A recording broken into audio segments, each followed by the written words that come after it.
저는 민주통합당의 비례대표 당선자로 지금 이 자리에 나오는 영광을 얻게 됐습니다.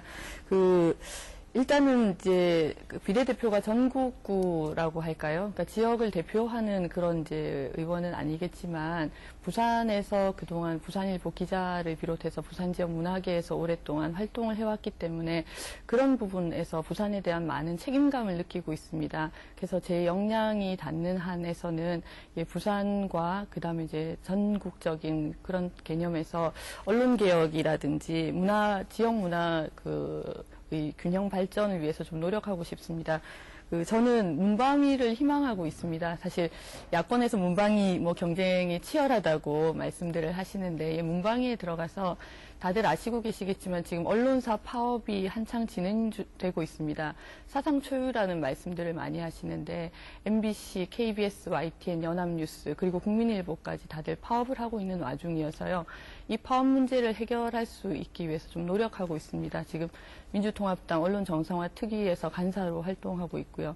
그리고 지역의 경우에는 부산일보가 최근에 특히 정수장학회 문제로 계속해서 여러 가지 이제 파열음들이 나오고 있는데 그런 부분들에서도 부산일보의 앞날뿐만 아니라 제대로 된 언론으로서 지역 언론으로서 바로 설 수 있도록 그런 점에서 많은 좀 힘을 보탤 수 있도록 노력할 계획입니다. 네, 고맙습니다. 아까 임 교수님 말씀에 대한 이제 답과 함께 좀 말씀을 드리고 싶은데 사실은 이제 저도 비례대표 후보가 되고 당선이 되면서 정말 많은 분들이 조언을 해주시는데 다양한 조언을 해주시더라고요. 그러니까 어떤 분은 4년 동안 다른 거 생각하지 말고 일만 열심히 해달라라고 하시기도 하고 어떤 분은 차후를 생각해야 되니까 지금부터 지역구를 생각해라. 혹은 어떤 분은 2년은 의정 활동에 충실하고 나머지 2년은 지역구를 빨리 이제 정하는 그런 식으로 타임테이블을 짜라라는 식의 그런 이제 좀 조언들을 많이 해주시더라고요. 그래서 그 부분을 이제 제가 듣고 가진 생각은 지금으로서는 사실 그런 어떤 제 개인적인 욕심을 내는 시기는 아니라는 생각을 좀 했습니다. 처음에 제가 비례대표가 됐던 이유도 제 역할들이 분명히 주어지는 것이고요. 제가 이제까지 사회생활이라든지 그런 경력들을 만들어 왔던 데서부터 비례대표가 됐기 때문에 그걸 어떻게 국회에서 살리느냐에 지금은 집중하는 것이 가장 큰 과제라고 스스로 생각을 했고 우리 사회자님께서 이제 말씀하신 부분과 연결해서 답을 드리자면 제가 보좌진을 다 구성을 했습니다. 네. 저희 보좌진들이 제게 이렇게 하시는 말씀들 중에 제 마음에 좀 와닿았던 게 보통 지역구 의원들은 절반 정도를 지역구에 보좌진을 보낸다고 그러시더라고요. 네. 그래서 실제로 국회에서 이루어지는 전국적인 사안이든 의정활동에서는 그 절반의 보좌진을 가지고 운영을 하신다고 말씀을 들었습니다. 그런데 저희는 비례대표이기 때문에 모든 보좌진이 저희 의정활동과 같이 손발을 맞춰서 할 수 있는 그런 아주 좋은 환경이 갖춰져 있는 부분이더라고요. 네. 그래서 그게 저는 비례대표의 핸디캡이라든지 혹은 어떤 한계가 아니라 오히려 큰 장점이라는 생각을 했습니다.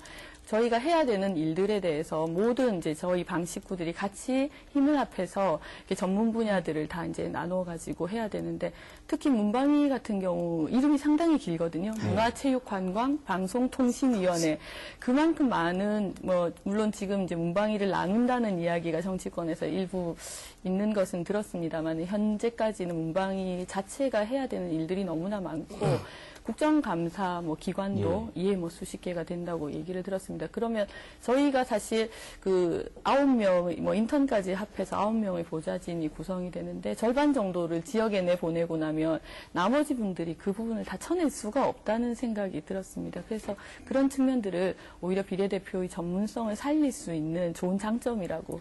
좋은 점을 잠깐. 지역 출신이라는 것과 비례대표라는 것이 과연 그렇게 꼭 부딪히는 문제인가에 대해서는 그게 아니라는 생각을 하게 됩니다. 실제로 지금 언론의 이제 문제만 보건대도요. 사실 그 주요한 뭐 MBC, KBS를 비롯한 그런 이제 일간지들의 영향력이 수도권에서 아주 큰데 지금 그 상대적으로 지역의 언론들이 상당히 어려움을 겪고 있는 게 현실입니다. 신문이든 방송이든. 그런데 이건 국가 전체의 문제라고 저는 바라보게 되는 게 국가 전체에서 다양한 목소리들이 사실은 살아 숨쉬고 있어야지 전체적인 건강성을 회복할 수 있는, 그러니까 유지하고 회복할 수 있는 부분들인데 지역 언론이 거기에서 제 역할을 하지 못하면 사실 모든 문제들이 수도권 위주로만 흘러갈 수밖에 없지 않겠습니까? 그래서 저는 제가 그 부산 출신이기도 하면서 그리고 지역의 언론의 중요성에 대해서 누구보다도 특히 이제 그 중요함을 인정하고 그 아주 중요하게 생각하고 있기 때문에 그런 부분들이 어떻게 지역 언론을 좀 활성화하고 지역 언론의 건강성을 국회 차원에서도 지원할 수 있는가에 좀 관심을 가지려고 하고요.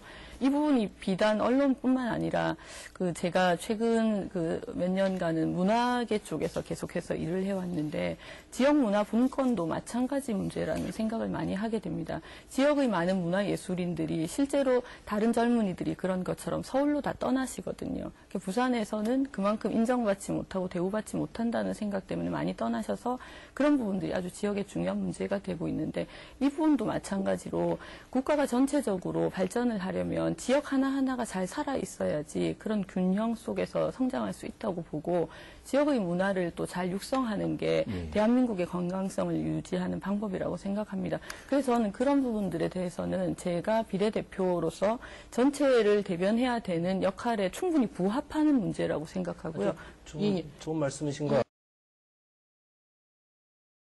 저는 그 부분도 역시 부딪히는 문제가 좀 아니라고 생각하게 되는 게요. 정수장학회 문제를 어떻게 보느냐가 거기에 같이 결부돼 있다고 봅니다. 그것을 정략적인 차원으로 뭐 특정인을 공격하기 위한 것이다라고 볼 것이냐 아니면 대한민국의 과거사를 바로잡고 잘못된 관행들이나 잘못된 것들에 대해서 우리가 이제 바로 세우기를 할 것이냐, 어떤 문제로 보는가에 달려 있고요. 제가 생각하는 부분은 바로 그 후자에 있습니다. 정략적인 측면이라든지 특정인을 공격하는 게 아니고 사실은 박근혜 저격수다라는 이야기를 한 것은 제가 아니고 언론이거든요.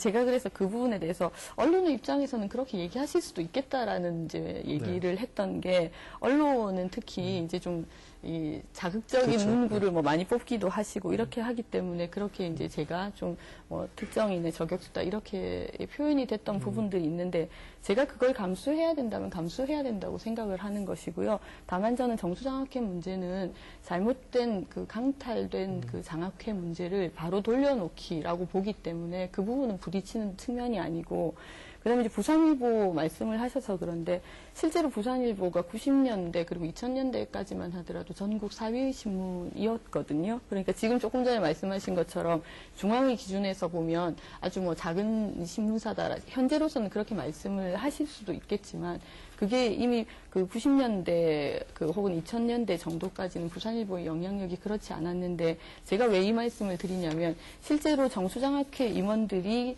임명한 경영진이 부산일보를 경영하면서 미래를 대비하지 못했다는 게 저를 포함한 부산일보 구성원들의 생각입니다. 그런 측면들에서 부산일보가 입었던 타격이 분명히 있는 거고요. 그리고 한 가지 더 말씀드리고 싶은 것은 제가 부산일보 출신이고 정수장학회 문제에 대한 어떤 해법을 찾기 위해서 노력하겠다는 것만 가지고 사실 비례대표를 수락한 부분은 아니거든요. 조금 전에 말씀드린 것처럼 지역 언론의 건강한 발전에 대해서 제가 누구보다도 관심이 있고 이것은 부산만의 문제는 아니라고 생각합니다. 제가 그 지역 MBC 뭐 노조라든지 지역 MBC 관계자분들이라든지 뭐 그다음 민방이라든지 이런 분들도 많이 만나 뵙고 말씀을 듣고 있는데 이분들께서 그동안 되게 목이 마르셨던 것 같아요. 지역 언론의 목소리를 반영해 줄 수 있는 그런 이제 사람이 국회에 없었다고 많이들 생각을 하시는 것 같고 그러면서 저에 대해서 또 기대를 또 해주시는 것 같아서 감사하기도 하고 어깨가 무겁기도 합니다. 그런 부분들을 좀 잘 해결할 수 있도록 노력할 계획입니다. 제가 국회에서 뭐 하고 싶은 일에 대해서는 이제 토론 과정에서도 좀 많이 말씀을 드린 것 같은데요. 오늘 토론을 하면서 조금 느끼게 된 게 아마 저변에 깔려있는 정치에 대한 불신을 한 번 더 확인한 것 같습니다. 이 말씀 그 과정에서 그런 부분들이 저도 지금은 정치인의 길을 사실은 이제 초입에 들어선 상태고 정당 정치를 이제 경험하면서 그 일원으로서 해 나가야 되는 부분들이기 때문에 정당 내의 민주주의에 대해서도 관심을 많이 가지고 그런 신뢰를 통해서 그 비례대표 수를 늘리는 부분들이라든지 정치 개혁에 대한 그런 이제 측면들을 한 걸음 더 앞서 나갈 수 있도록 하는데 일익을 좀 담당해야 되겠다는 생각이 들고요. 제가 처음에 비례대표 후보가 되었을 때 가졌던 마음가짐을 끝까지 가지도록 그렇게 하겠습니다. 국회가 제자리를 찾기 위해서는 국회의원 한 사람 한 사람의 끊임없는 노력이 필요합니다. 전문성을 대표하는 비례대표로서 정당보다는 국민을 바라보고 정치를 해주시기를 정말 간곡히 세 분께 부탁드립니다. 예, 오늘 함께해 주셔서 감사드리고요. 네, 지금까지 시청해 주신 시청자 여러분 감사합니다. 안녕히 계십시오.